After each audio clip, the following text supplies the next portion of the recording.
Okay, in this video I'm going to show you how to use the table button on the TI-30XS multi-view calculator.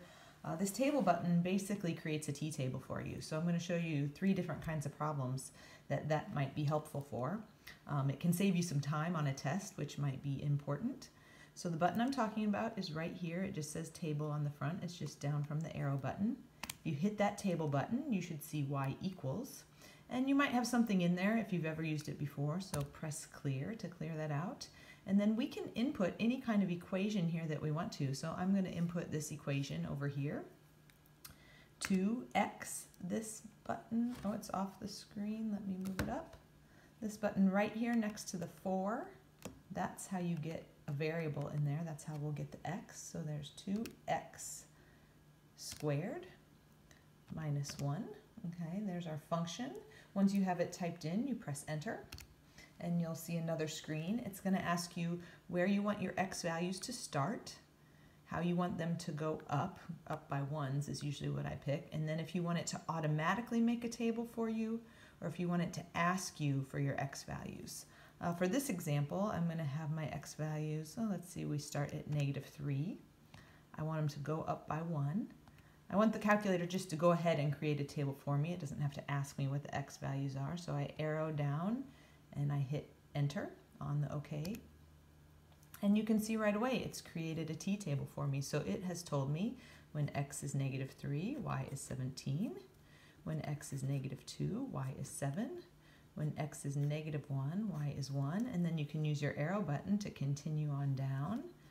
0, -1, 1, 1. 2, 7, and 3, 17. So now we have a quick listing of points that we can plot here to sketch this graph out. -3, 17 would be off my grid here, so I'm going to start with -2, 7 would be about there, -1, 1, 0, -1, 1, 1, and 2, 7. And you can see, maybe you might have guessed, since there's an x squared in there, that this was going to be a parabola.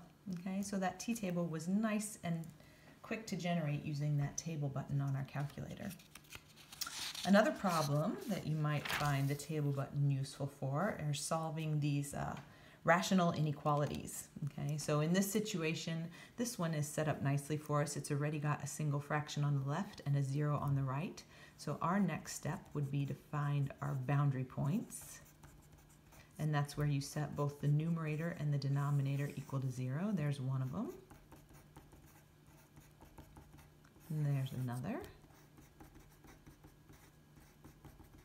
And there's another. So those are our boundary points. I like to sketch those on a number line.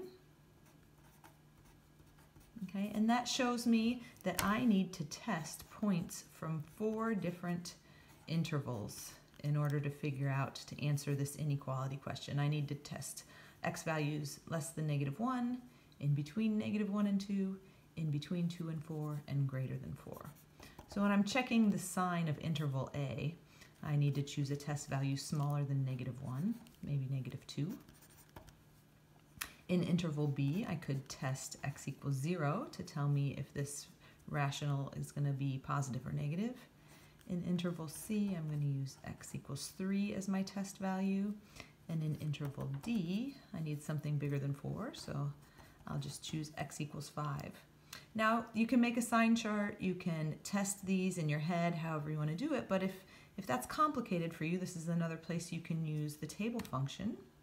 So we'll clear out the expression we already had in there.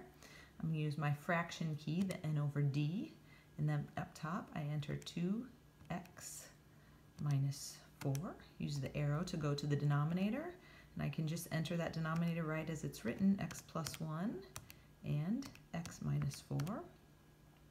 Then we hit enter once we have it in there.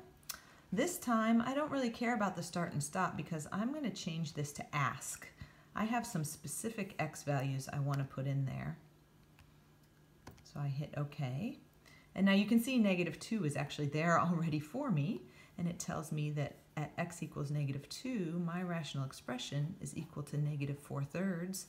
I don't really care about the value, I only care about the sign, so that tells me in interval A This rational is negative.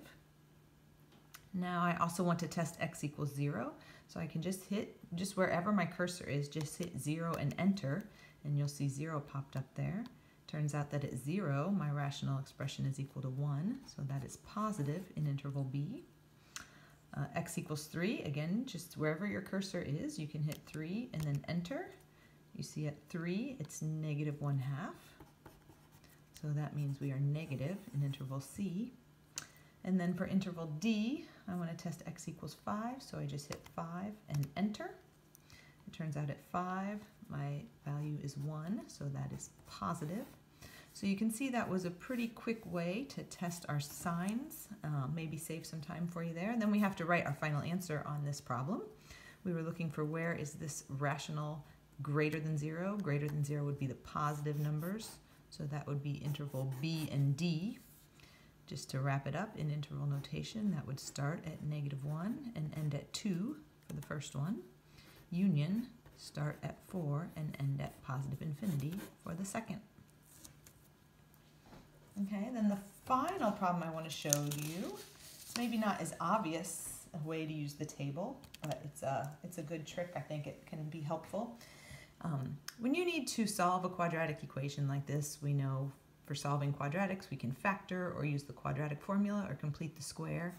This one I'm going to try to factor. So x squared, I'm going to break into x times x. And for negative 648, I'm looking for factors of negative 648 that add to 18. 648 is a big number. I don't know those factors off the top of my head. So one of the ways I can figure those out is to use my table button. Clear out whatever is in there. Use the product that you're looking for. We are looking for 648. We're going to ignore the signs. We'll talk about that in a minute.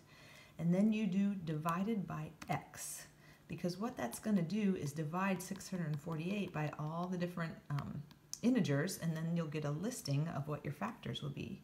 So hit the table button, hit enter after you enter your product divided by x, hit enter. This time I want it to start at 1 and go up by 1, and I just want it to make that table automatically. I don't want to have to enter values, so I hit auto. Then I go over to OK and hit enter. And there you go. You can see these are all pairs of factors of 648.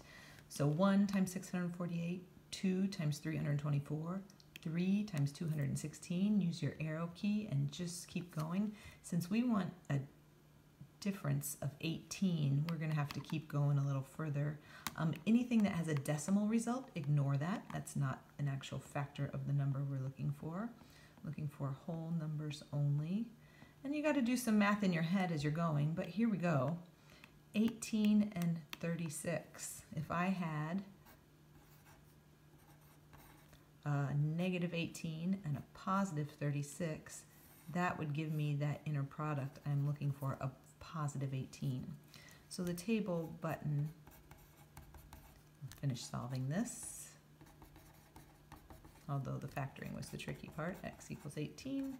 Or x equals negative 36. But you can see that table button was a nice way to get a quick list of the factors of that number. So that's it.